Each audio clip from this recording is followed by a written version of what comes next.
Good afternoon, our merry Marvelites. Welcome to another triumphant installment of Marvel Movie Talk. I am Christian Blatt, ripping the talking stick away from my nemesis, Michael X. Shirley. Sit down. You're back in the sidecar. No, thank you very much to Michael and Jeff and Eric for filling in while I was in the pool in Palm Springs, and honestly couldn't have cared any less about any of this. And then I got home and I was super excited. As I referenced, Michael Shirley, Jeff Williams, Eric Connor, and making her triumphant return is Kait Cornuelle. And oh my gosh, look who just flew there. It was Falcon. But where's Red Wing? Oh, R.I.P. R.I.P. Red Wing. Too soon. Yeah, too soon. Sorry. So, Kait, we're nothing if not chivalrous here, and we firmly believe in ladies first. Jeff, no, I'm just kidding. So we fully believe in ladies first. But you actually were kind enough to get caught up on the show so that you could be on today, and so you hadn't seen any of it 24 hours ago. So just give us sort of overall thoughts on the show and what you thought about episode 3, and then we'll go around and we'll all share our thoughts. Oh man, put me in the hot seat on my first time? Really? This is your second time on the show. I know, but it's like this is different. Look, and you don't have Alexa Cappiello dragging you down, like last time. You don't have that albatross around Alexa's your great. neck. I know. You're putting me in so many weird positions right now, Christian. I only do that because Jeff, myself, and Alexa, we were all on the Legion panel together. So nice. that panel operated. It was like 80% trash talk, and 10% eating French fries at Tom's right afterwards. Yeah. As long as she knows this is okay. She knows. Yeah. Okay. Yeah. So, no, this is how she found out that she's not on the show this week. Just, you don't even have to really, I emailed her. That's okay. You don't have to break it down in, you don't have to get charts. You don't have to get graphs. Just overall feelings on what you've liked about the show, the first 3 hours of it. So I really enjoy this show. I worked on WandaVision, which is probably how people might know my face. And if you haven't watched my episode, please go watch it. But what's interesting about this one is, in comparison to WandaVision, is that Wanda was creating her own world. And this is a really nice juxtaposition of superhero life versus real life. Like, you have shots of like Sam flying through the air on a mission and like doing the whole like superhero thing, and then like fixing a thing in the basement and like getting a bank loan, and like these kind of wonderful, this is what real life is for these heroes, which we don't really get a lot of time of in the movies. And I almost like cried when he gave up the shield. I'm not lying. In that first episode, which was so did last Bucky. night. So yeah, that's 8:00, and I'm like, what did Christian get me into? I'm not happy about this. Well, at least the shield went to somebody. Everyone has spoiled John Walker, and everyone is, Well, I was going to say, I knew that John Walker was coming, but at least the shield went to somebody who deserved it just as much as Steve Rogers. So there's no negative feelings for anyone where the shield went after Sam. Essentially, Sam would have done better to just throw it away. For Sam to just, I think it would. Bucky would have understood if it had been like, oh yeah, I just threw it out. He'd be like, well, at least you didn't give it to that idiot. I mean, honestly, I think, like, I don't think Bucky, oh God, poor Bucky. I feel like I've spent every single movie going, oh, poor Bucky. And now I'm like, Bucky gets a show. And I'm like, oh, poor Bucky. Yeah. By the way, and we touched on this a little bit. If they wanted to do a dating with Bucky, maybe a version of The Bachelor with Bucky in character, I'm there for that show. I'm so into that. Sign me up. But we got 2 returns this week this morning. Well, last night at midnight, but whenever I watched it, I don't remember. Yeah. One character I'm super excited about because he was one of my favorites, and one character I'm like, I wasn't excited about in the film, but now that Sharon Carter's back, it's like, I am very curious of what happened to her and why she was on the run. And I'm like, I'm more curious about her now than I was in the film, Yeah, Because well, I I think don't think they did her right in the movie. I think you're right. There's a lot with her, and that's a character who was very front and center in the comics in the late 70s and early 80s, and really like getting her on the screen. You're like, oh, this is going to be a love interest for Steve, and then it was like, no, it was like none of those things. So but it was like in the movie, it wasn't even a love interest. It was like a chance for. It was like that moment when they kissed in Civil War was like the solidification of like, oh yeah, Bucky and Sam are getting a buddy cop movie. Like that moment in the car when they're just like, yeah, get it. And you're like, well, okay, they're going to be in a show. There are some returns, some introductions, but Michael, I know that you must be bursting at the seams to talk about the debut of a location, which when they said it, I did watch it at midnight last night. The thing I said I was never going to do with this show, but because it's Good Friday and my kid was going to be home, I'm like, I'm not going to be able to watch it in the morning. So I did. Right. And I'm like, I can't even like explain to my wife why this is so cool. So just a little internal, scream inside.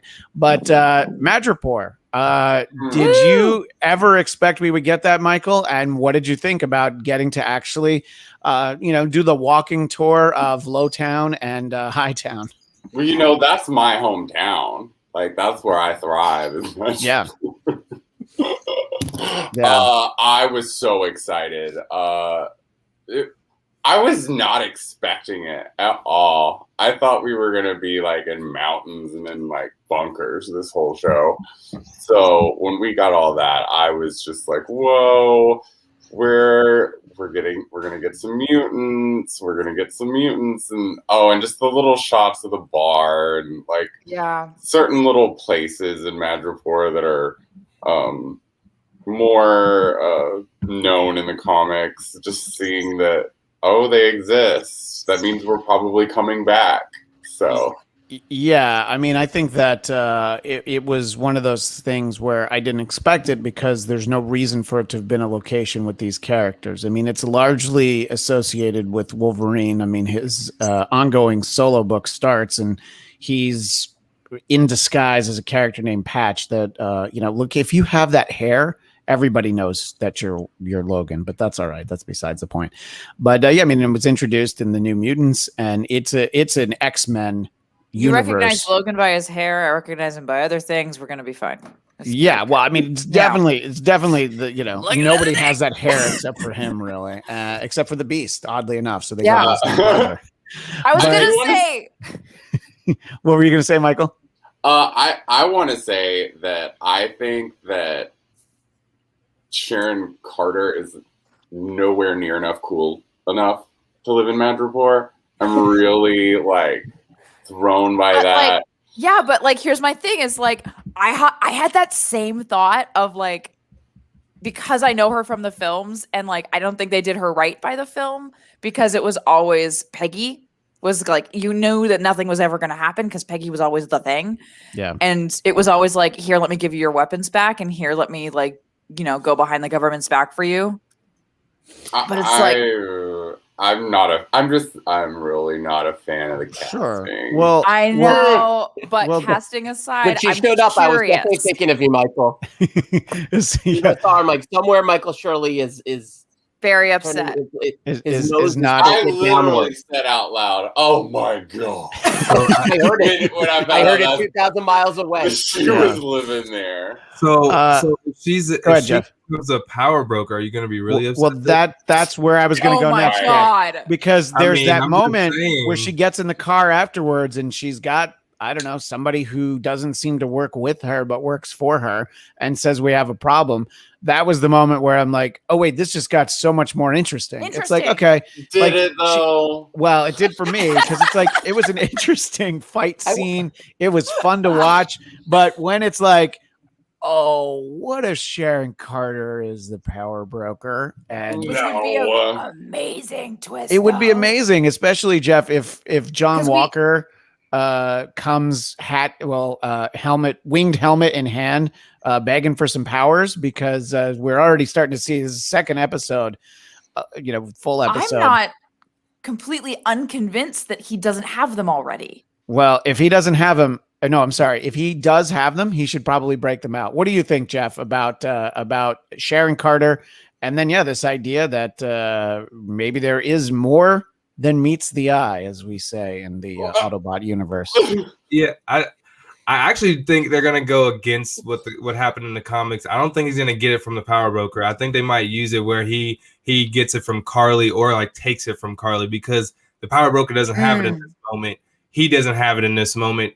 It would take a lot for him to go to the Power Broker to get it. So to like make it happen quicker, he might have to steal it from him or from Carly and that crew. And I think it'll be interesting. It's obviously gonna cause a divide between him and his friend. I can't think of the guy's name. Oh, you mean Battlestar? Yeah, Battlestar, my guy over there. My guy. Battlestar Galactica is all I could think of. I'm just like, it's gonna cause a divide because he's already like questioning like where the line is drawn and stuff. So I think it's gonna happen in the next episode because like one, the shield's about to be stolen. Two, like that's gonna push him over the edge, and he's gonna get those powers. Well, I think he was already a little over the edge. Like that interview with Good Morning America, I was like, this is I wasn't here last week, but with my friend Sarah Haynes sitting in the Robin Roberts chair. Sarah Haynes had been a page at NBC. Michael B thinks Zemo is the low-key power broker. He got the cash. There was a comment that I wanted to bring. It's better than being the Thor power broker. And I want to bring Eric into the conversation here. This is a good question. Did Sharon get snapped? Now, I didn't get that impression that she had been. No. She didn't talk like she had. So, give us your thoughts on that, Eric, and then also, and then also just sort of seeing her in the show, though. I mean, we'll start there. Well, okay. So, first of all, I did very much. As I watch Sharon appear, I'm thinking, okay, we need a live Michael Shirley audio recording that we can all watch, listen to while watching, right? Like just sound effects, nothing else. Eye rolls, if there is a sound effect for your eye rolls, whatever that may be, marbles going down a wooden floor. I think it's funny as Sharon's like talking about how she's been on the run, but she didn't sort of get any kind of amnesty. I'm just saying, like, Sharon had the shittiest lawyers. Like, everyone else, Hawkeye, Winter Soldier killed so many people. And they're like, yeah, you're good. Just go see a therapist, every now and again. Ant-Man was on house arrest. Yeah, I'm not convinced. I think Hawkeye was too. Cover. Like, come on. Yeah. Well, there's something pretty nice. Like, that'd be okay to be arrested there. Ant-Man's got property in San Francisco. Please, like, it's barely a house arrest. But I think that she was on the run from before that. I mean, she's been on the run from Civil War is what they said. But to Michael's point, Michael B says, Sharon's a spy. Her job is to lie. So she may not be out on the outs with the U.S. government. So she might not be a power broker. She might actually be there working this whole thing. Right. What do you think, Michael? What do you think is the most likely role for Sharon going forward? Which, by the way, as we're talking, I realize we're half done with this series, because there's only 6 episodes. I think she's still working for S.H.I.E.L.D. I think that she's lying to them all and she's just under deep cover. Yeah, I think that we're going to see more of her for sure, much to Michael's chagrin. But look, there's one thing we know about Emily Van Camp. She always gets revenge. So we'll be sure to get that when we see more of her. I do want to talk about Baron Zemo. I do too. Okay. I do too so much. Well, but really fast. As ahead. The only woman on this panel, Sharon, I think, has another motive because I feel like the series, we kind of forgot about her. Yeah. And so it's like the question of like, did she get snapped or not is actually like the fact that we don't really know. And we have to be like, well, she didn't talk about it like she did. Everyone forgot about her. Yeah. So I feel like I don't know if there's a grudge. But I feel like there's a lot that Emily Van Camp can like take character wise and that they took to develop her, and maybe that I hope they don't make her evil or power. I hope they don't do that, but I think they might.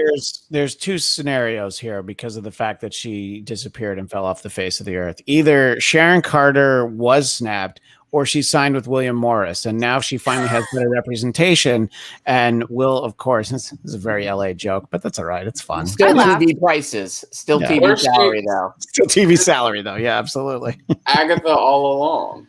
Yeah. And look, I think it would be That. interesting if Peggy Carter's niece was some kind of big bad on this show, and then that went forward into the movies. I don't know that that's what's happening. I do think it would be an interesting choice. Again, that's not keeping in the spirit of the character. Somebody who did live up to expectations, though, was Baron Zemo, who I just love the explanation. He's like, I'm a baron, so of course I'm rich, And man, I don't know what you thought, Jeff, but when he took the moment to get that purple mask out of the backseat of the car, I'm like, yeah, we needed that. I actually I did not expect to see him wear it in this episode. But talk a little bit about Zemo, the lifestyles of the lifestyles of the rich and Nazi. Rich and purple. I love that whole scene. I love how he was like, we just associate, oh yeah, I'm a baron, I'm rich, and like, oh, okay. And then Sam was like, you could tell he's like, oh, I love this. He like kind of nodded to the guy that was assisting him up the stairs and everything. It was like a funny moment. And then just the whole dynamic between them was enjoyable to me. I love the fact that like you said, he brought the mask. They kind of showed it in there and teased at the beginning. And even when they teased it at the beginning, I still didn't think we would get the moment where he puts the mask on and starts shooting people at the end. I thought that would be episode 6 or like at least 5 or something. So it just like, it kind of gets me into those moments when we were making theories and stuff for WandaVision. We've seen 3 episodes, 90% of the trailer, if not 95% of the trailer. There's so much more with him that we haven't seen. There's so much more with Sam and Bucky. So I'm excited. Yeah, and I don't know what you think, Eric, but I kind of like Sam's reaction to the nonchalant way where Bucky mentions like, well, what if we sprung him? And he knows Bucky well enough to know like, oh my God, you did it, didn't you? Talk about the very low key breakout, of probably one of the most wanted people in the world. From the most infamous cell of all time. Right. Yeah, that's fair. What did you think? Ocean's 11 breakout, it was like one of those Ocean's 11 planning scene. If then it's like, oh yeah, and by the way, we already did it and we're done. Moving on. It's like, that was a pretty fun tease. I like the idea of Baron Zemo as the Joe Pesci of this world, sort of like Lethal Weapon, the Leo Getz. So he was like the straightest of straight men for this buddy comedy. And I kept waiting for him to do, I don't know, a joke. And he doesn't do any, except I guess I'm a baron. But beyond that, he's the straightest of straight men.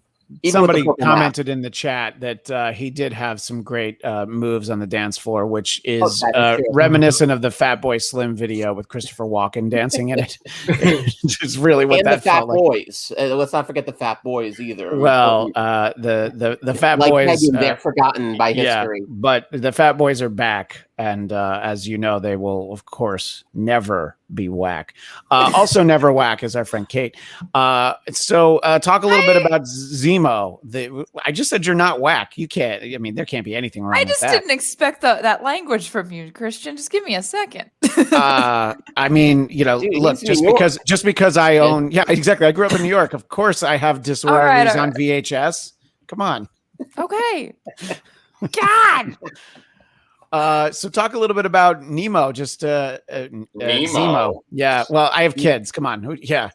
Finding Zemo is a great movie that my kids really enjoy. Baron Zemo hiding beneath the ocean. What did you think about the little adventure that we went on with Baron Zemo, and the fact that he's like, I'm gonna play by your rules as long as it's convenient to me, and now I'm gonna kill this guy, but then I'm gonna go back to helping you out. Just sort of the very specific agenda. Kate, what did you think of Zemo? I mean, Zemo's had I almost said Nemo. God damn it. You got it in my head. Zemo's had his own agenda the whole time. And actually, when I was watching Civil War, I was like, how does he have enough money to do all this alone? Because he did it all by himself. And it's like, oh, okay. I love how they're just treating him like, oh, yeah, this is the thing. Oh, yeah, this is who he is. Oh, yeah, this is... it's very much like, oh yeah, he's gonna put on the mask. Oh yeah, he's gonna shoot a guy. All right, like there's no like build up to like, because that's just who he is. And I really appreciate Marvel not trying to expand on anything that we don't need expanding on. We can kind of just accept him, and we can kind of just accept that this is the journey that we're going on. And I was going to say the thing that I found to be most interesting was the fact that nobody was really shocked that he was out. You know, they're just like, hey, aren't you supposed to be in jail? No, I'm not. Okay, no. Yeah, that you know, right? Because I got up. Of course I did. I'm a Baron or Bucky or whatever. But like whatever the reason, it's like he's always going to find a way to like slither out, which is very much who he is in the comic books, because he was kind of like the shadow figure, like behind everything. And so I think there's a setup that's going to happen in the future because he's so interesting as a character and as this kind of shadow underground. I'm losing words right now, but like, I think there's, you can't, it's almost like the Joker. You have to accept him at face value because that's all he's going to give you. Yeah, no, I think that's an interesting comparison. Michael, this idea that, Sam and Bucky are characters that if movies continued to be the only entree into the Marvel Cinematic Universe, we would get a few minutes of. There's a very real possibility we might never have seen Baron Zemo again, and he's such a great character. Yeah. So getting to go on this with him, Michael, what did you think about, actually, getting this time with it? I mean, it had been, obviously Thanos was a much bigger bad and, definitely bigger fish to fry and snap away and snap back. But getting to kind of visit with Zemo again, what did you think, Michael? It wasn't like something I had on a bucket list or anything, but it went about how I thought it would go. Yeah. I mean, I said last week, like, he's going to be saying those words to him, and that was the first thing he said to him. That was what I thought of you. It's I don't know what it says that both Eric and myself think of you in the middle of the night when we're watching this show. But mine was in the morning. I just need to put that out there. Yeah, I that's think fair. of you the night. You're trying to make the distinction. That's cool. I get it. All right. Someone's always thinking about me. Yeah. Well, I'm always thinking about you because I get texts throughout the day. But I'm not that I'm complaining. So yeah, I the fact that he started with those words, I was just like, oh, it's what Michael wanted. It's the one-on-one fan service. But Michael, I wanted to bring up this comment from Kame Egan. What if Nick Fury is the power broker? And some people in the chat felt like that was going too far. I don't know that we get Sam Jackson on this show. Taskmaster is the power broker. Well, look, I do wonder because this was supposed to debut after. I mean, the Black Widow movie, I think, was supposed to be in theaters in 1948, unless I'm mistaken. So this was supposed to tie into 47. That. You're right. Thank you for keeping me honest. And I think that just the idea that there could be some carryover of characters. I think there definitely is. Yeah. Who do you think it's Taskmaster? I think that. Yeah. Well, I mean, I think there's definitely some carryover storyline. Just the feeling of like their backgrounds, like Sharon's a spy, like all of them. I don't know, like going into these kind of seedy underground places where only really Black Widow would probably go. I don't know. I just feel like maybe a lot of it was left on the cutting room floor, but I do feel like they wanted this to go to match up in some ways. Yeah, I think that I think that it's. Sorry, I was distracted by this comment, but I do think that. We're sort of getting a lot of things that obviously there's still 3 more episodes to play out, but Michael B was saying Zemo, when he's done, is going to try and kill Sam and Bucky. For sure. But I have a feeling that Ao is going to surprise him with a knife in the back. And that was a very cool reveal at the end. And I did like that Bucky's like, yeah, I'm going to go take a walk because, he was expecting it the whole time. Jeff, talk about that big reveal at the end and, just sort of what that gives us in terms of possibilities for next week. Yeah, I thought it was a great reveal. And that's why wore a Black Panther shirt because I was in love with that. Like the little tease at the end. They teased it in the beginning of the episode, literally when they said if we break them out, there's gonna be people mad, especially in Wakanda. And I watched it again. I was like, how in the world did I not catch that? Because I was not ready at the end to see that tease and to kind of open that world and see what connection is gonna be for Black Panther 2, for Bucky, for Zemo. And I'm wondering what does that mean for like the rest of this series? Who from the Black Panther series is going to be over here? Is it going to be Okoye? Who is it going to be, and how's it going to connect to Black Panther 2 is really exciting. I've been calling it last week. That's true. You definitely did. You did. And I think I definitely agree with you because I did catch the mention of Wakanda, but it's just like the Zemo mask. I'm like, I didn't think we were going to get it at the end of this episode. I thought it was going to be, setting up for like an epic finale where they need him to stay alive, but she's like, well, I'm here to kill him, Right. That was almost like the Doctor Strange teaser we thought was happening at the end of WandaVision. Could have happened in the ending episode of Falcon and the Winter Soldier. Literally just pop in, like do the same scene at episode 6. It's like the same thing, and I kind of didn't expect it to be happening at the episode or end of episode 3.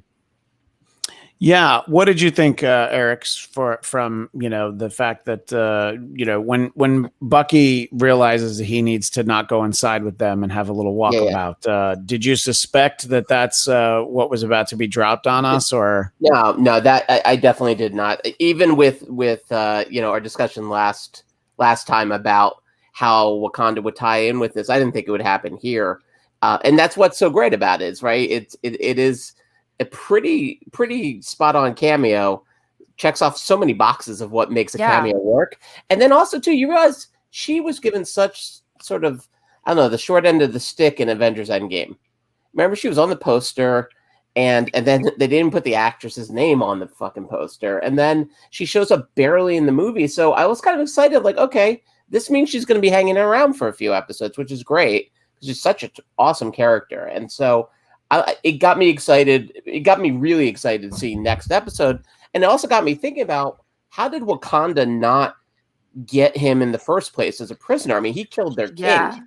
And so I kept thinking about it. And I mean, if Bucky wanted him dead like a while ago. Yeah, if Bucky is able to basically, pass a note to the locker saying, do you like me? Check a box, yes or no, and get him out of prison. You'd think that, this lethal strike force. I'm sorry, that note was like, this man's going to kill you. Kill him first. It's like, oh, okay.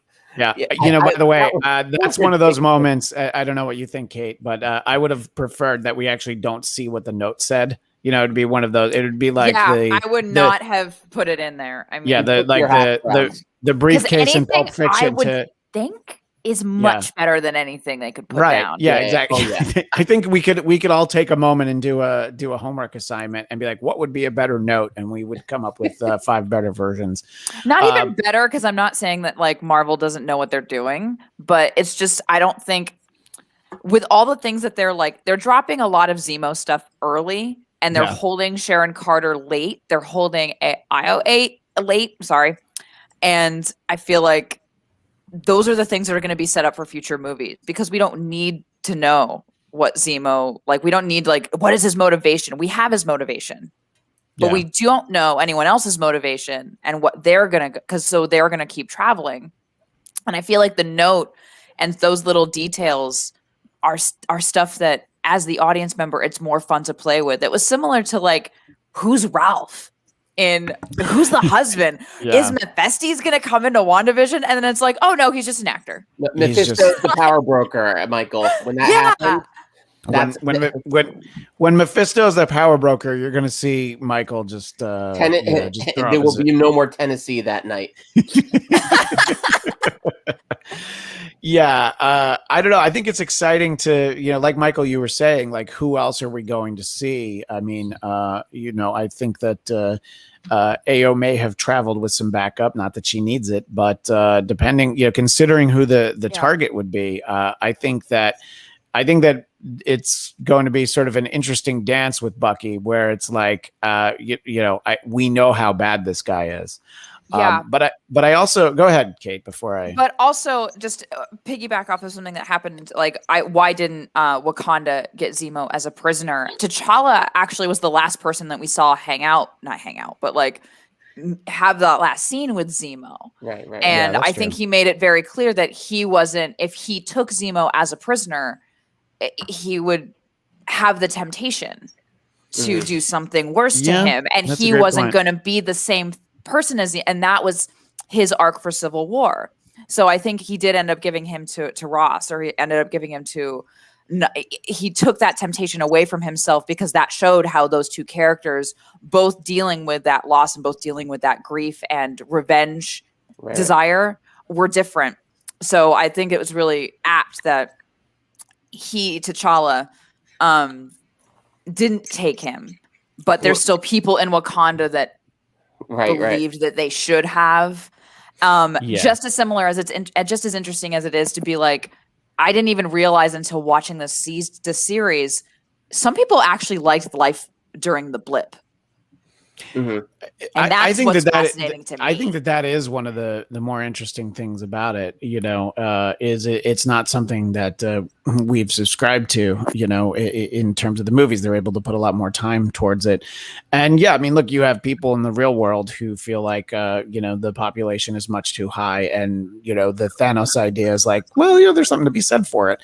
Right. And the fact that there is a militant organization that wants things to get back to that point. I mean, it's not even like a tenth as crazy as QAnon, so it's really easy to. And sorry for all my Q people in the chat. I didn't mean to offend you like that, but I'm just somebody. What up to Q? Hold on. I was told this was a Q friendly podcast. Yeah. It used to be, but And Michael B. There's a good comment from Michael B. about that. I think Wakanda heard Zemo escaped and sent. I agree with that. Yeah. Wait, I grabbed the wrong one. I think Wakanda heard Zemo escaped and sent AO after him, or Bucky, realizing he has an opportunity to decide to play a game with Zemo to get him or kill. I don't think that Bucky asked for anybody to come in and make this complicated situation more complicated. What did you think about that, Michael? Is that something that you feel like is in Bucky's bag of tricks at this point? I think I'm not really sure, given his he's trying to take like a moral high ground, where that relationship is going to end. I definitely think Zemo is going to try to kill him and Sam. Yeah. Oh, absolutely. And I do think it's interesting because, Zemo really, his investment in this is, no, I don't want anybody else having super soldier serum, and so he's like, oh, there's none in here. Great. I'm going to go ahead and kill this guy because I don't want him to make more. It's a very specific, we were talking about this before, like he's laser focused on that. And when it's convenient to play by the rules, he will. But I do agree with Sam, and I don't know what you think, Jeff. Like in that moment, it's like we definitely can't trust this guy. We should probably not be out in the field with him, right, Jeff? Yeah, no, you can't trust him. Well, first off, before in that scene when Sam is saying we can't trust him, I just wanted to say I love how they played it out when he was saying hypothetically, like that, just like how they played it out in the editing, in the script, and everything was pretty great. It kind of adds to the fact I'm starting to like Bucky even more just throughout the TV show. But going back to the fact that Sam, he has his own issues with Baron. He can't trust him, and he's like, "Look, I've already put myself on the line for you, Bucky. Now you want me to put my life on the line for you and this guy that I don't even trust. It's a whole lot. I'm trying to get myself." He already has like life to live with his own sister and stuff, and like going through his own life. So it was a lot, but like it was I don't know. It was very like, I mean, you could just understand what he was going through. Yeah, I think that I liked Sam to begin with. I think it's interesting to get a little bit more interest in his life. But I don't know, Kate, if you think that you're just really getting to spend this time with Bucky, and you basically had a speed date with him because you spent 3 hours with him over the last like 12 hours. Not mad about it. Bucky was one of my favorite characters in the movie series, and I was this is the show I think. I loved working on WandaVision. This was the show I was most excited for because we got to spend time with a character that, I mean, like, and even like Zemo's first scene of like saying all the words of just like putting you back into that, like, what's gonna happen? Is he gonna respond? And it's like that's what he's fighting against in his own mind, and it's like, who? Yeah. Bucky, just hang on. It's gonna be okay. Just come here. I'll hold you. It's gonna be great. Michael, as an elite secret agent yourself, I'm just wondering how you feel about Sam just being the rookie mistake of don't put your cell phone on vibrate. And also to have not had the conversation with your sister that, like, look, if it ever sounds weird, don't say, Sam Wilson, the Falcon from the Avengers, what are you doing? I think that, if he had just taken the step of, go, you don't even have to put it on silent. You could have put your cell phone on vibrate. Not to mention the charges. The Wilson here. Yeah, that's the other thing. I mean, he was definitely roaming in Madripoor. I don't think he had the Madripoor plan. No, he did not. T-Mobile. No. Yeah, okay. That's so they took out. Well, it was the same thing as the bank manager scene. He went into T-Mobile and they're like, "I'm sorry, we can't give you the extended coverage, even though you're on the Avengers." No, I think that this speaks to the fact that I'm like, Sam. I mean, I feel like he should have known better, and that's really why I'm bringing it to you, Michael, because I think you hold Sam to a pretty high standard. I don't know. What do you think? I think that there was time to I think there was time to go like this and just turn it to like the push of the button. I don't know anything about technology, and they have to deal with like Red Wing and like all this shit. Yeah. Like you can't put your phone on side. Come on, like I get though not telling his sister. Oh, well, yeah. And 150 million%. But also, like, you're so many things, man. It's kind of like a buddy cop film move. Like, we got to get out of this one. I wouldn't have answered the phone. But I mean, they basically pointed a gun at him and said, you have to, and also, were you also upset because Smiling Tiger was the name you used to use to sign into hotels? That was your alias, I believe, Michael. It was Frowning Tiger. Oh, I'm sorry. Yeah. And you'd have the adjoining. I was going to say, I can't use it anymore. You have the adjoining. You had the adjoining. There's no hotels anymore. Remember, we're still in a pandemic. Oh, apparently, you didn't go with Jeff to Florida because there's hotels. There's keggers on the beach, or as we now call them, patient zero. Patient zeros. Florida does not think about coronavirus at all, except the Corona they drink. So that's about it. Well, that's why it's like, oh, we'll just go to spring break with a bag full of limes, and obviously that's the only thing that we really need. Thank you. I'm glad that somebody appreciated that, and of course it was Count Eric Connor. So, Michael, I keep picking on people that I know you don't like on the show. That's why I keep starting with you. But if you could get in the ear of the U.S. agent of John Walker, what would you tell him about how to handle situations in the field, especially when, I don't know, somebody spits in your face? Oh, do you know who I am? Yeah. I'm like, no, I don't. No, that's why I'm asking. Yeah, that was amazing. I'm Snake Plissken Jr. Don't you? And but what a way to deflate that! What a way to be like, do you know who I am? No, no, I They are don't. BS. Who This cares? guy- Like, This what? guy has Indeed. this guy has a name tag, and he says his name is Battlestar. But God. what do you think? Let me shift it to the comics for a minute, Michael. Okay. What did you think of the story of U.S. Agent of John Walker? Sort of when you'd seen him as a character before, because to me, I feel like they've kind of nailed what it is about him that made him not right to be Captain America, and why that shield is definitely going to be ripped from him somewhere in the next 3 weeks. Yeah, he's like this kind of like edgy, off kilter, like less impressive Cap, and I'm fine with it. I really don't have any advice for him. I want him to keep doing it, like what he's doing. Because you want to. I support you on your journey, but Yeah. Your best you. I'd Yeah, probably tell him to take some more TV interviews, do like some TMZ and like the No, Today Show. I'd tell him to like lean in a little bit more.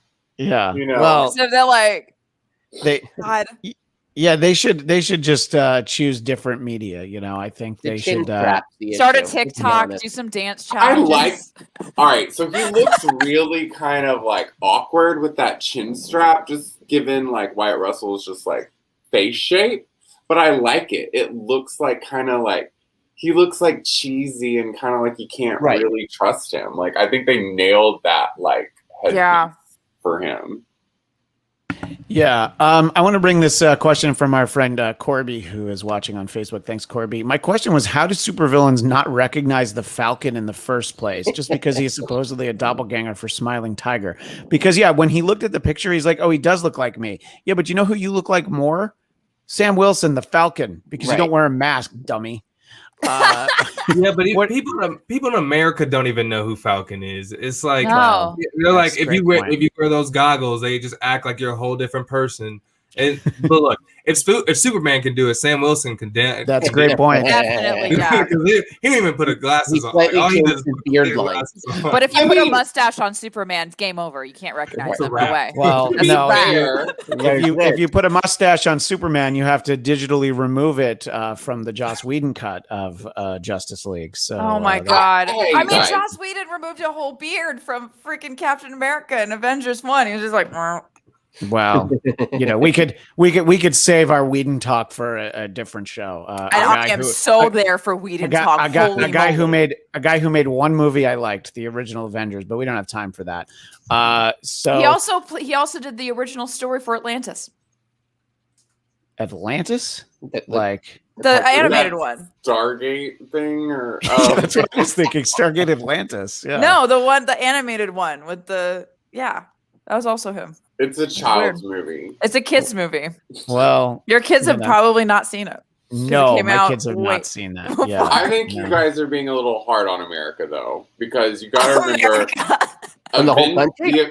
the Avengers aren't going out and doing like photo shoots and like memorial, like statues and stuff. And when you see Falcon, he's way up in the air. That's true. You're not really going to see his face, and he's not flying around with hair like this. He's a pretty nondescript guy. Although he should, Michael. 'cause- I know. Yeah. It's Red Wing. It's a Red Wing. Yeah, you know how Eric feels about Red Wing. We really shouldn't spend too much time talking about him. No, He's, sorry. Cheers. May he how much- rest in how much pieces. longer is the Shiva for Red Wing? Oh, God. Well, so as an immediate family member, it's a year. Yeah. Okay. So you're not going anywhere for a while. No entertainment. This is part of the show. This is- Yeah. This is show. this is This is part of therapy. This is Yeah. therapy for This you. is how I work. For I did appreciate Sam's moment where he pointed out that he can't run in those heels. So, and the Love reason that why line. I pick on that My joke God. is- Oh I my laughed at God. that too. yeah, because they're doing a good job where there are moments of levity throughout, and I mean that's what I feel like the Marvel, the entire cinematic universe, but also just the comics always did well, was having the right mixture. Yeah. Yeah. Which is not- probably why Zemo didn't have as many jokes as you thought he might, or Yeah. because Sam and It's about that relationship. It's about that banter about what's going on around them. Because you have all of these like crazy things happening, and then you have these guys going like, and this is the thing, like, Yeah. okay. And I felt like the two, we were talking, I think last time about how I felt like the comedy wasn't quite there yet. But this episode, to me, is where it kind of finally jumped. This is the issue of these 6-episode seasons, though. It's very, very BBC because it takes a couple episodes sometimes to really set the temperature, set the thermostat to the right tone. And I feel like they're finally, for me, it was like they're finally that moment where they're getting shot at and they're arguing. Maybe it didn't need the action movie sort of meta line, but beyond that, I love that how they were arguing in the middle of that fight because that really that's exactly what it is. That's buddy comedy all over the place. Well, I think Craig Robinson bringing us some wisdom from across the pond. I thought about that Falcon thing, but all those people are stuck underground, so they might not be able to catch, I love this, Avenger time on TV. Yeah, but I don't know. I mean, just by being in the same space, not pun intended, but just the same orbit, again, pun not intended, with Tony Stark, probably one of the most photographed people of the last decade in this universe. But I do understand, especially, in Madripoor, maybe he's not. Here's the thing. This is the Falcon they have. They have the knockoff toys where it's just him wearing a vest. So they didn't really know what the real Falcon looked like. Yeah. That's the only It's the Sokovian knockoff toy. Yeah, I got it right off the Sokovian market. Yeah, it's from the same toy shop that sells a bag of glass to Tony Worlds. Yeah, that was a really bad comparison, Christian. Like, no, I don't. I don't think it was. I think it was. Tony literally had a press conference to tell everyone he's Iron Man. Like, no one else has done anything. I don't think anyone really knows anyone else's identities. The only reason, because well, people should know Sam's identity because he was literally at Captain America's memorial handing the shield over. So, like, that's the only reason. All right, you got me. Probably one of the most people in the world. Only the main. Jeff's been holding on to that for a while. Like, we've been talking about this for like 4 minutes, and he's just like, "I got the ace in my back pocket." I was like, what Avengers do people know? And like, I was like, that's the only reason why people should know. People like are just starting to know Spider-Man. Like Doctor Strange, we haven't even got to that part yet because I think people think he's dead. I don't know. So it's like, yeah, for Falcon, that's the only reason people should know that is from that press conference. No, you're right. Yeah, but and I mean, to the point of that press conference, it was like 2 weeks earlier or something, So, but yeah, I think that look, we can have these questions, but I think ultimately, none of these things are so distracting. But it was just more that moment of like, Sam, turn your damn phone off. Okay, and here's the thing: if it happens again next week, then I'm gonna have to spend a lot of time on it. You're gonna write a letter to the editor. I am. I want not yet. Like, we haven't spent a lot of time on it now, Christian. No. But the whole show is going to be. The whole show is just going to be about etiquette. The whole about explaining how to turn off your cell phone when you're supposed to be deep undercover. Oh my God! What if we make like how-to videos for superheroes? I mean, honestly, it should have been on airplane mode, but I'll just move on. All right. No, because you need the Wi-Fi. What if he needs to like access some shit? That's true. By the way, I think you'll appreciate these. There's 2 of these, Eric, from Kemi Egan and Michael B. R.I.P. Red Thank Wing. you. Michael mocked that poster I made of R.I.P. Red Wing. I put a lot of heart into that, Michael. A body part you've yet to find. But you know how to kill. Love. Yeah. Well, so the interesting thing I was reading, and I'm going to have to give credit to Vulture because they do a better job picking out the Easter eggs than I do. The doctor whom Zemo unceremoniously just shoots in the head, Dr. Wilfred Nagel. That name actually appears in 2003's Truth, Red, White, and Black, and it's revealed that Nagel was a scientist working for Project Rebirth, the same one that created Captain America. So I like when they do these things. I mean, this is nowhere near as significant as Madripoor being in there, but the character named Selby is a male in the comic books and a member of the Mutant Liberation Front, but also sort of filling a similar role. So Michael, as somebody who comes with a background from the comic books like I do you appreciate these little things? It's like, look, that didn't have to be Madripoor. That could have been a real country. That could have been some other made up country. They could have done, anything that they really wanted to. Do you appreciate the little nods to us? Be like, hey, check this out. What do you think? It lets us know that they haven't forgotten, that they know we're expecting it and we're waiting for it constantly. And they just gave us a little to let us know the mutants are coming. Yeah, and there's also another Easter egg that I found that I if anyone else has found it, cool. The password to get into the cell has to do with Dark Avengers. Whoa! No, I did not get that. So yeah, it was 6172. Yeah, I just that's thought my only nerd drop that I have. I thought that they were calling someone in Boston, but they ran out of numbers after 617. No, because I feel I felt like if they were getting that, and I did a little deep dive into that number too, because like I felt like if they got as specific with that cell number, because that cell number is like everyone knows 2187. And like, if they don't know it from the original Star Wars, they definitely know it from the new ones. And it's like, what do the numbers mean?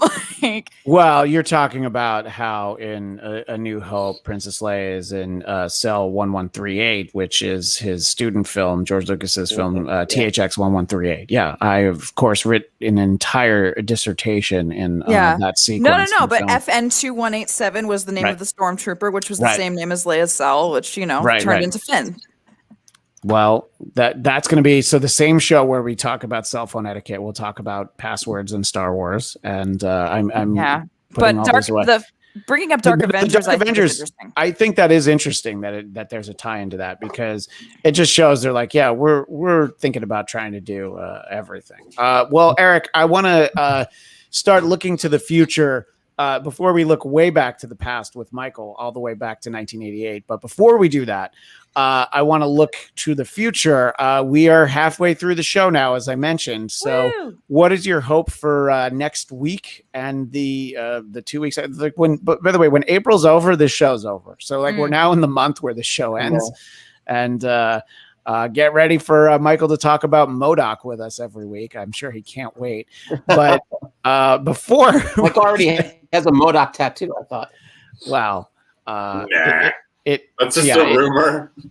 It was henna, so it washed away after a few days. But Eric, expectations for the show over next week, but also what we're hoping to get out of the next few weeks. Mm-hmm. Well, I'm enjoying that there's kind of the spy element of this is coming. I know Loki is going to be a little bit more of like a spy thriller than this, which more buddy cop. But the idea of like we still have kind of like a big bad who we don't know who it is, but it could be one of a few people we've met along the way. We have like this.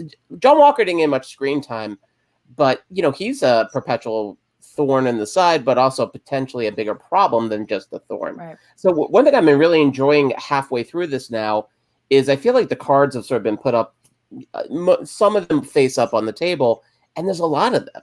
So I think they've done themselves a really nice service. So it took a while to build up, felt like it took a while to get going, but I thought this episode sort of, a lot of things gelled for me as a viewer. And so I'm really excited just to see, now that we have a few new characters entered the mix, one of whom we're not sure what's up with, Miss Carter. Like she went through something. I do think she survived the blip, by the way, because she seemed to make a fair amount of money.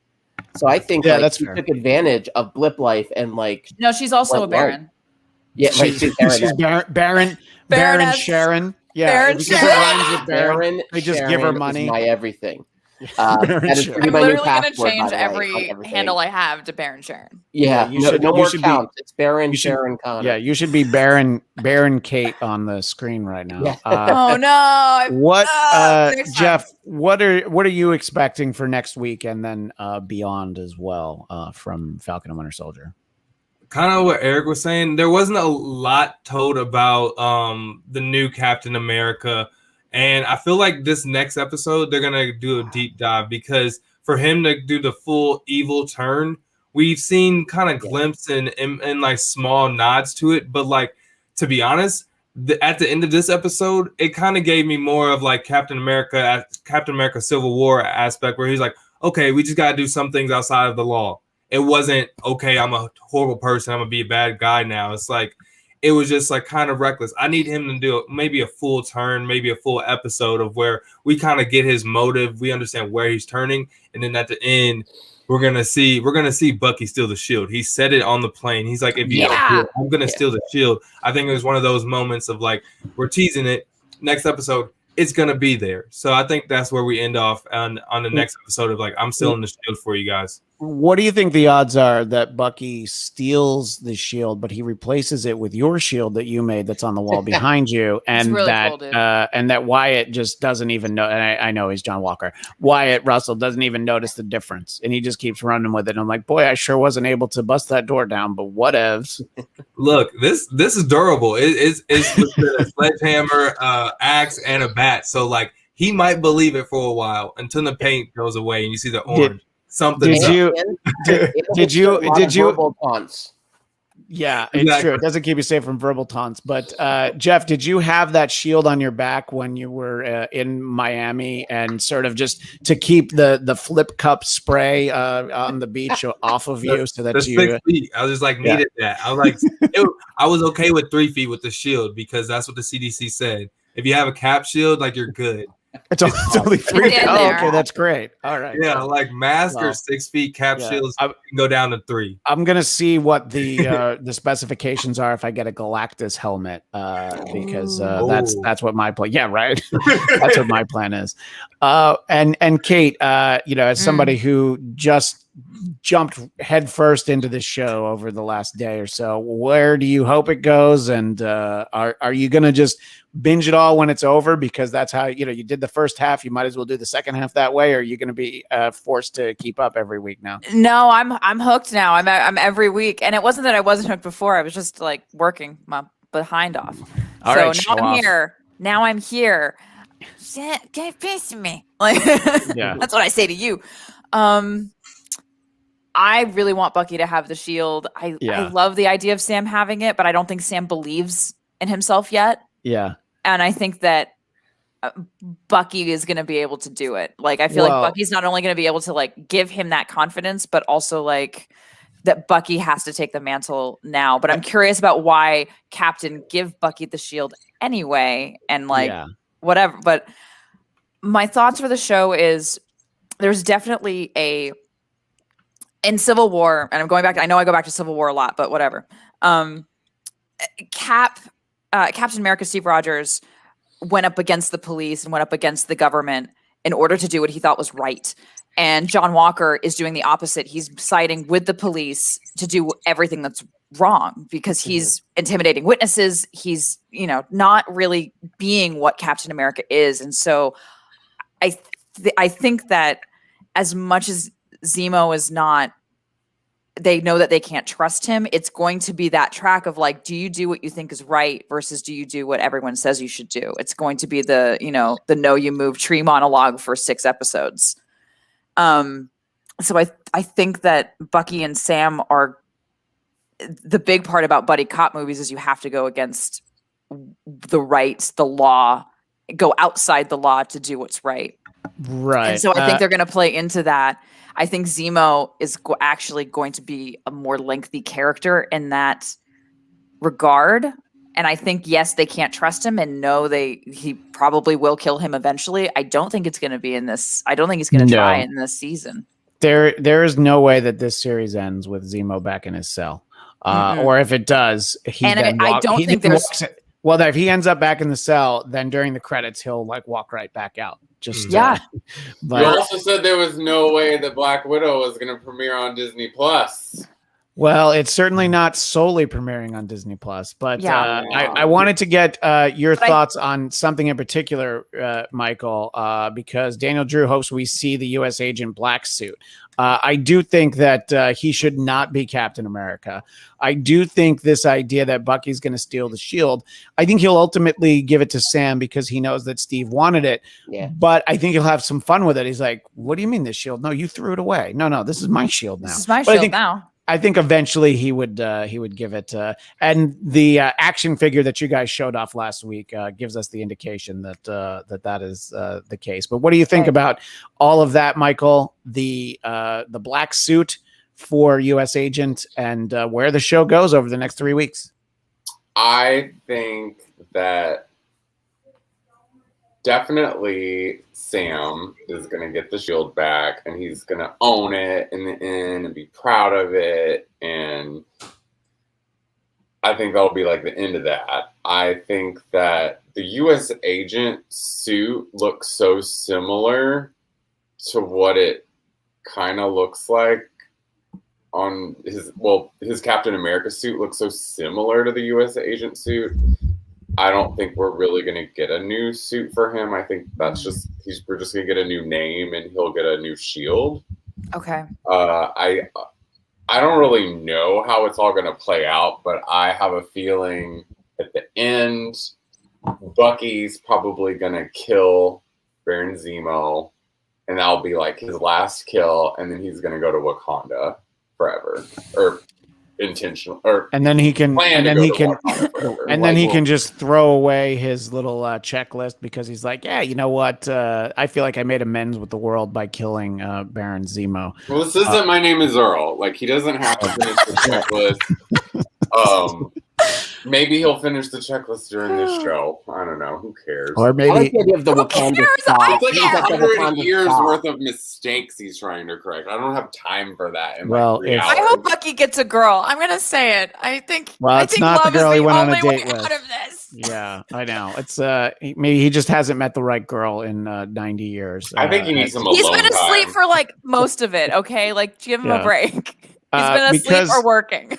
Before we let Michael take us down memory lane, but it's only really my memory lane. But we'll step in the Wayback Machine. I did. Kame Egan does point out: is anyone going to pay for the premiere access for Black Widow? I probably will because we've waited too long for it. Yeah. No, because they're going to send me a comp and I won't have to pay for it. But for the rest of you, no, I will. I would. What? I would. I got the first episode of this show. I got the first 3 episodes of WandaVision, Kate. So that's so I have cool. The very minor hookup, and I will tell it to anybody who would listen, and even those who won't. So that's the level of showbiz that I'm in. I get free stuff occasionally. I would like to see Black Widow on a screen. Maybe it might be projected on the side of a building, but come July, I'm like, yeah, I think IMAX would probably be the way to see it, and not on. You know, I don't have a big TV like a Michael Shirley TV, so it would not be the same experience. But that's because, and yes, I was not here last week, and I was definitely surprised that it's making an appearance at all. I figured if they were going to push it, it would just be because it was going to be in theaters. But now they're trying the thing where it's like, well, how about both? How about in theaters? Instead of the Mulan treatment, it got the Raya treatment, and it's like, well, how about both? And they'll see where it goes. Anyway, I know you guys talked about that last week. I just wanted to touch base with it. And Kate, you weren't here last week either. You weren't here last week either because although actually technically you were here last week, just not on that episode. I know. But what about you? Would you spend money for an IMAX, for a drive-in, for a premiere access? I'd probably do a drive-in. Yeah, that's because like for me, like I feel like I've been waiting personally. I've been waiting so long for a Black Widow movie, and I hate that it comes after the fact that she's dead. But sure. I'm gonna take it. Yeah. But I've been waiting so long for a Black Widow movie, and I could talk for days about why Captain Marvel was so disappointing as the first kind of female-led Marvel movie. But I feel like this is the beginning to make things right movie, and I'm going to toss them my money and go, please make more of that. Yeah. And Ghost 8386. I'm hoping John Walker becomes leader of the Dark Avengers or Thunderbolts in the future MCU project. Yes. And I have a question about that. Yeah, go ahead. When Zemo was talking, he mentioned it. He's like, we're gonna have to go down the ladder of finding some low level people. When he said it like that, I thought Thunderbolts, and I don't know if other people was mentioned. I was like, maybe it's just me because no one else brought it up in this, but that's the first thing I thought about when he said that line.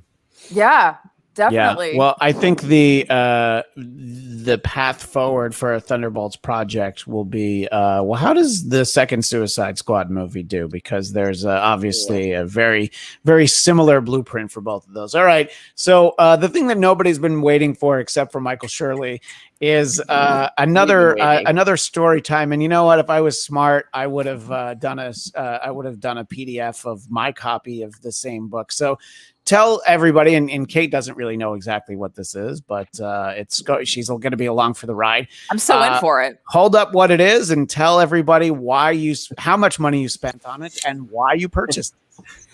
Less than $5. Well, it's a reprint, so you shouldn't spend more than $5. Yeah. But when Christian was younger, he had this hobby of writing into Marvel Comics letter to the editor page and telling them all about what he thinks. So, 2 weeks ago we read Solo Avengers. Yep. And this which week which Eric also bought a copy of. Yes, yes, I did. Him. Yeah, that book sells more in 2021 than it did in 1989. Yes, it does. Shocking. They're like, what is with the spike? But this is Marvel Tales 212, starring Spider-Man and the Punisher to sow the seeds of Death's Day. Yeah, it's a reprint. And Christian's like one of the only people that was at the time excited about the Marvel Tales. Well, and this is what we talked about last time, is that I realized that you don't get published if you send a letter to the editor of X-Men. Ann Nesenti was not printing my letter. All right. Well, we'll see what younger Christian says. Yeah, I am a little bit younger than I was when I wrote that missive. Oh, and you sounded real mature in the other one, so... Well, I was full of only piss, but then I added the vinegar. All right. So without further ado, Michael. Yes. And I'd like to mention great question from Cam Egan. Was it signed Christian Blatt or was it Chris? It's so funny you asked that because that was how I was going to start it. Okay. It was neither. Really? It was spelled Christian, but it's Christian. There's no H in it. They spelled your name wrong. That's basically. definitely not my fault. I knew how to spell right. it. All right. Right. It's more valuable that way. Yeah, that's true. Right? Yeah, it's upside down plane on the stamp. No, it's the Billy Ripken fuckface back card. Yeah, so they had to pull all these issues and then republish my name. Man, I'm gonna start cussing too. All right. Without further ado, dear Marvel Tales crew, the first superhero comic I ever read was Peter Parker, The Spectacular Spider-Man issue 89. Yeah. Ever since then, Spidey has been one of my favorites. I first read Marvel Tales at around issue 161, although I didn't start collecting regularly until issue 165. Enough with the introductions already. You're really hamming it up. You're like, I've been paying for these for months. Like, you have to put this in here. These are 60 cents. Yeah. I'm giving them 60 cents. So, yeah. You were all about money in your last I was, believe me. Yeah. You go on to say, I'm very glad that you are now reprinting the old Marvel team-ups because even though I'm a big Spider-Man fan, just Spidey 4 times a month is a bit much. Now I can look forward to Spidey, Captain Marvel, or whoever my favorite web slinger will be teaming up with. And I think this is really cute. Chris Claremont's writing is the best. He has been my favorite writer ever since I discovered him in X-Men. Wow, I honestly, I told you I didn't reread this letter. We've got to show that to Chris next time he's on. Do we really? I've interviewed him like 8 times. I don't. Well, okay. By the way, welcome to your opener for number 9. There's no one who will appreciate that more than Chris Claremont. There's no one who likes being told that he loves being told he's great. Yeah, because he is. So yes. Anyway. Yeah. Not enough people tell him. You did say that there was something in this you will forever regret. I'm guessing it hasn't come up yet. It'll be here. It's this next line. Probably, yeah. John Byrne's art always looks awful to me. But here it looks excellent.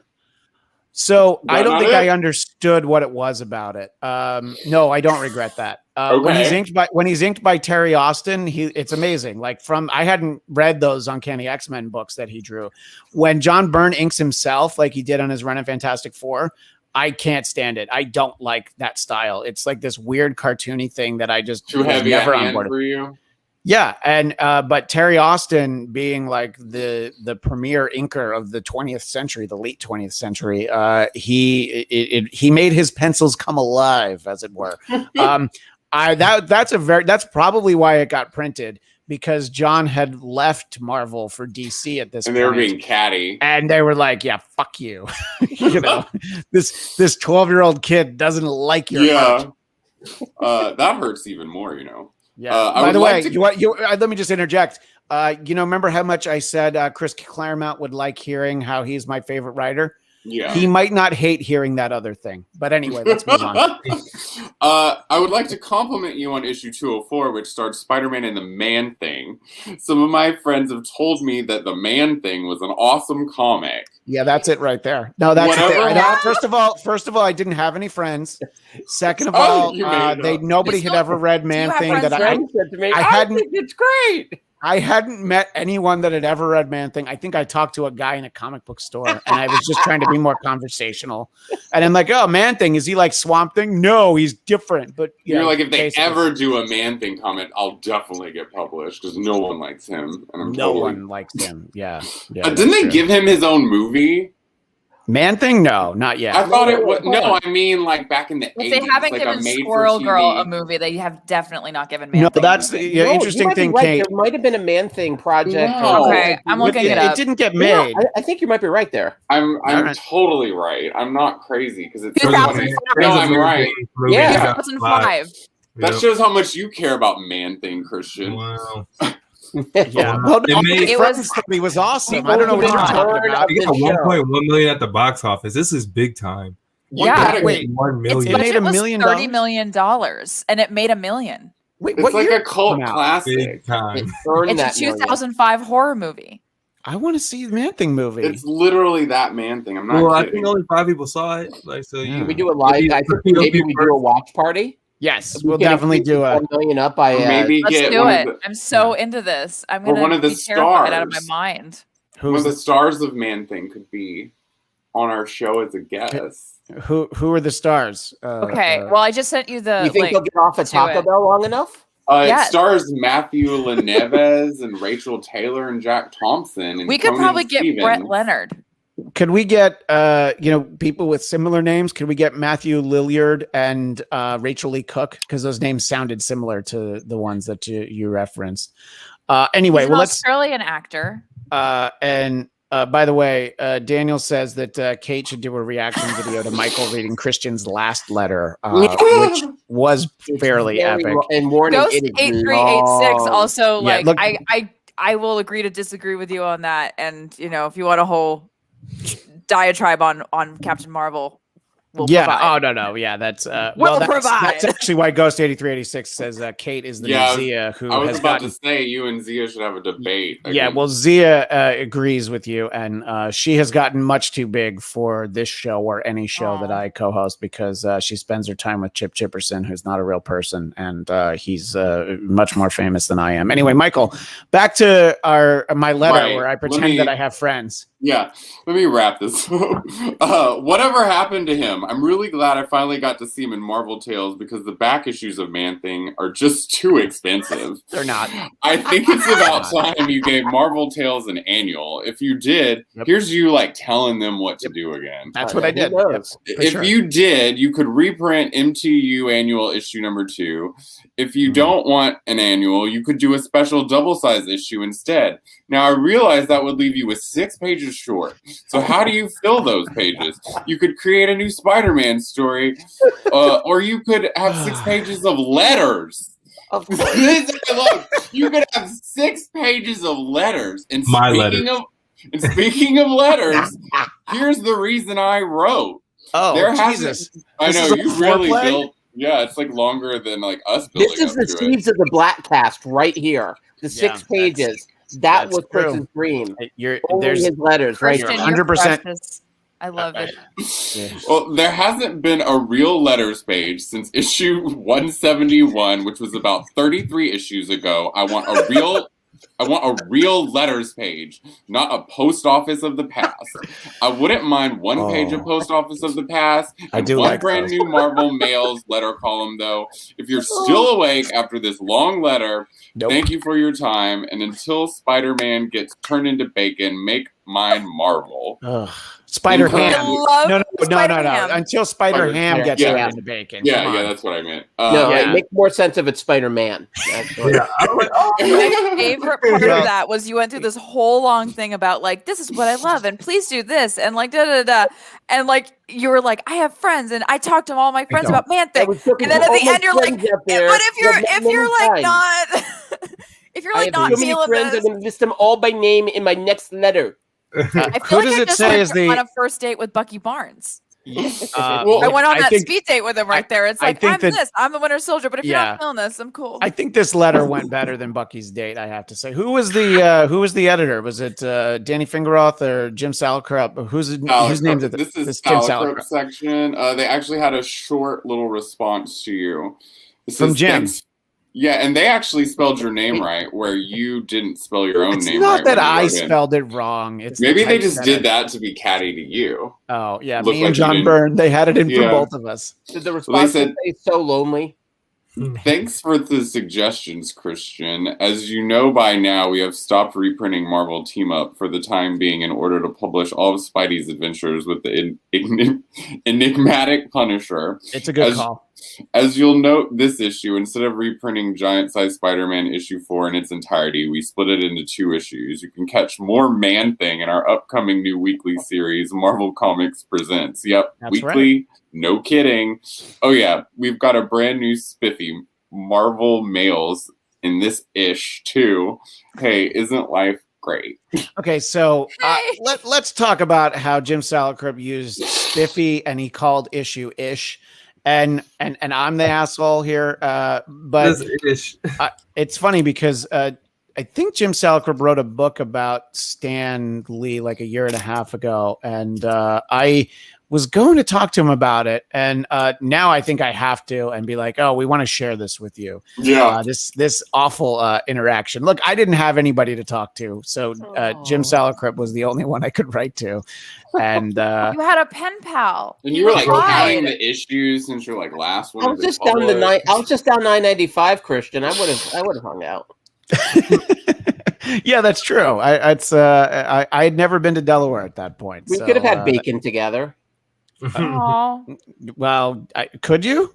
Yeah, kosher. Just because I have a acidic beard doesn't mean I'm kosher. Well, you're also sitting Shiva for Red Wing, so we don't know. Yeah, well, that's a valid point. We don't know what the rules are. Red Wing would want me to have bacon. Yes, that's true. It's not hot chicken. Just stay away from the hot chicken. That's too because close. he wouldn't be able to enjoy it. Eat more. Right. Michael, I don't believe I have any more Marvel Comics letters to the editor that you'd be able to read. Those are the only 2. Christian, which means you need to write more. Yeah, I've thought about it. Christian, do you have letters to like, I don't know, Penthouse or Home Improvement magazine? Yeah, Dear Penthouse Forum. I always read your column, but I never thought it would happen to me. Yeah. And by the way, I had a creative writing teacher in college who, when he was giving us his background, he mentioned, this is the first class, he talks about some of the stuff he had done, and he said, one of the things he said was, and I used to write the letters to Penthouse Forum, and having no internal monologue, I blurted out, "I knew it," and I'm like, "Well, yeah, that was probably for the inside voice." But he looked like a pervert. Yeah, I don't know. He looked like a pervert. It's the first time in my life I made friends, so maybe it helped. I don't know. I finally was able to talk about Man-Thing with someone. Anyway, I hope that people your enjoyed Man-Thing that. and Man-Thing are different. I just got to put that out there. Yeah, that's a great. You know what? Thank you for making the distinction, because somebody it's needed also to. a warning to anyone. Also, a fair warning: anyone who's trying to find the Man-Thing movie. I've watched 3 of the wrong Man-Thing movies, and it took me an hour and a half and lots of scenes involving plumbers to realize they were not the cartoon. They were not. It wasn't the comic book one. It's a man thing. It's a man thing. I want to see Michael Shirley's version of Man-Thing. Oh God, it would be like Showgirls, like on like You got to pay actual by the crack. minute. So in. I would rather forgo seeing the last 3 episodes of Falcon Winter Soldier just to get that. Michael Wow. Shirley's man thing. Dedicated. Michael Shirley. Yeah, above well, his head. if you want to see Michael Shirley's man thing, you just follow him on Instagram at I Hate Michael Shirley. Done. Yes. All right. Well, as always, we went a little long, but thank you to everybody in the live chat. I hope people enjoyed my other letter to the editor. Maybe we'll write one on the air when it's we're between A group shows. one. Yeah. Oh my God, group letter. We'll come up with I but we have to pick a book that doesn't sell very well because it's not going to do us any good to write to X-Men even at this point. We'll write to the new Eternals book. Oh, that's a great idea. Great idea. The disrespect. If Rachel Summers ever gets a solo book, we'll write to that because I feel like Michael would have a lot invested in that. In any case, thank you to everybody who joined us in the live chat. And if you're watching the archive version, please leave your comments down below. We always love interacting with everybody. And I did say that you can find Michael on Instagram at I Hate Michael Shirley. And Michael, where can they find you on Twitter? At Michael X Shirley. And Jeff Williams, where can people find you? At Jeff Will Jr. on all your social media platforms. Yeah, other than finding you at home because you still haven't been back from Florida for 2 weeks yet, right? So that's the only place they can find you is in that room. And quarantine right here, sleeping right there. Yeah. That's all my life the next 2 weeks. Yeah, DoorDash gets left on the other side of the door and you don't go open it until after they've left. Yeah. Put it on the shield. Yeah, always make sure you tip handsomely. And Eric, where can people find you? Well, I just in case you weren't going there, Christian, I wanted to wish that dude a happy birthday, by the way. I believe it was your birthday yesterday. Appreciate So it. I give my time to wishing him joy and happiness, and thank God you survived Florida. I now owe Michael $20 though because I didn't realize. Yeah. If I knew you were taking the shield, I wouldn't have made that bet that you wouldn't make it back. It was a close call. Well, yeah. They let us do customs. Look, the wagering was on Red Wing or Jeff, and I took Red Wing, and boy, is my face red. Wing. And yes, of course, happy birthday to Jeff. We hope you celebrated by doing absolutely nothing yesterday. Yep, I was here. It was a great time, but it was staying up late for Falcon and Winter Soldier Thursday, so I was happy about it. That's always a gift. And if you want Eric to wish you a happy birthday, he's on Cameo at Count Eric Connor. I work real deep on Cameo. Baron Sharon. The newly Jew-ind, not christened, Jew-ind Baron Eric Connor can still be found at Count Eric Connor over on the Twitter and the Instagram and other such fun places where you can visit my farm and see my pig. The one line we didn't talk about, which I thought we would have.